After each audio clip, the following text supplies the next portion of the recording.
పసుపు board తెస్తానన్న MP Arvind ఇచ్చిన హామీ మేరకు రాజీనామా చేయాలని సిపిఎం రాష్ట్ర కమిటీ సభ్యులు పాలడుగు భాస్కర్ డిమాండ్ చేశారు. సిపిఎం పార్టీ కార్యాలయంలో జరిగిన జిల్లా కమిటీ సమావేశానికి ఆయన ముఖ్య అతిథిగా హాజరయ్యారు. పార్లమెంట్లో వేసిన ప్రశ్నకు కేంద్ర ఆర్థిక శాఖ మంత్రి నిర్మలా సీతారామన్ ఇచ్చిన సమాధానం జిల్లా పసుపు రైతులకు తీవ్ర దిగ్భ్రాంతిని గురిచేసిందని మండిపడ్డారు. బీజేపీ ప్రభుత్వం ప్రజలకు ఇచ్చిన అన్ని హామీలను ఇదే విధంగా విస్మరించిందని విమర్శించారు.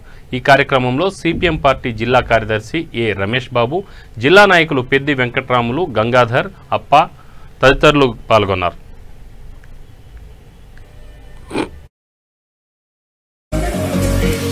కేంద్రంలో ఉన్నటువంటి ప్రభుత్వం నిర్ణయం చేసింది.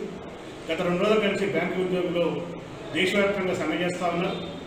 ప్రైవేటీకరణ, ఈ బ్యాంకుల ప్రైవేటీకరణ అయితే ప్రజల్లో దాచుకున్నటువంటి డబ్బులని కూడా, ప్రజల యొక్క సొమ్మంతా కూడా పెట్టుబడిదారులకి ఈరోజు దారాదత్తం చేసేటానికి వెసులుబాటు వస్తుంది. కాబట్టి ప్రజల సొమ్మును కొల్లగొట్టడం కోసమే బ్యాంకుల్ని ఈరోజు ప్రైవేటీకరణ చేస్తూ ఉన్నారు.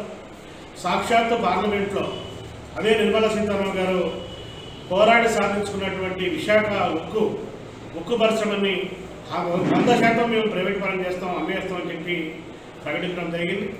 ఎల్ఐసిలో 2 కంపెనీలను అమ్మేస్తామని చెప్పి నిర్ణయం చేశారు. రైల్వేలని ప్రైవేటీకరణ చేస్తామని చెప్పి నిర్ణయం చేశారు. మిధాన్లో 26% ఉన్నటువంటి వాటాల్ని 36%గా ఎఫ్డీఐ చేస్తామని చెప్పి చెప్పడం జరిగింది. ఈరోజు దేశాన్ని అన్నటువంటి ఈ పెద్దలు ఈ దేశాన్ని హోల్సేల్గా విదేశీ సంస్థలకు, పెట్టుబడిదారు సంస్థలకు, గుత్త సంస్థలకు ఈరోజు గంపగొత్తగా అమ్మేటువంటి చర్యలకు కోరుకుంటున్నారు. ఒక పక్కన రైతాంగం మీద ఇప్పటికే పెద్ద ఎత్తున తీవ్రమైనటువంటి నిర్బంధాలు ప్రయోగిస్తున్నారు. 3 నల్ల చట్టాలు తీసుకొచ్చారు.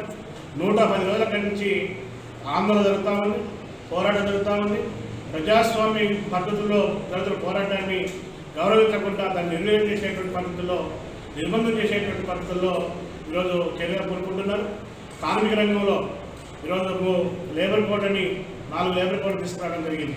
అంటే మొత్తంగా చూసినప్పుడు ఒకవైపు ప్రభుత్వ రంగ సంస్థలు అమ్మేస్తూ ఉన్నారు, రెండవది పెట్టుబడులు ఉపశమన చేస్తూ ఉన్నారు, వాటికి సంబంధించినటువంటి భూములను కూడా అమ్మేస్తూ ఉన్నారు. వాటిని అమ్మడం కోసం ల్యాండ్ బ్యాంక్ పెట్టారు.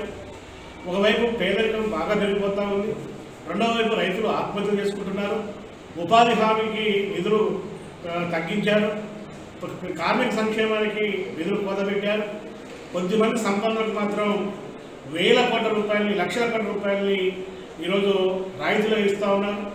ఇచ్చినటువంటి అప్పుల్ని మాఫీ చేస్తున్నటువంటి పరిస్థితి ఉంది. ఈ పరిస్థితుల్లో కేంద్ర ప్రభుత్వం అనుసరిస్తున్నటువంటి ప్రైవేటీకరణ విధానాలు, కార్పొరేటీకరణ విధానాలు, రైతాంగ వ్యతిరేక విధానాలు, ప్రజా వ్యతిరేక విధానాల మీద సిపిఎం పార్టీ నిఖరంగా పోరాటం చేస్తుంది. సిపిఎం పార్టీ చేసేటువంటి పోరాటంలోకి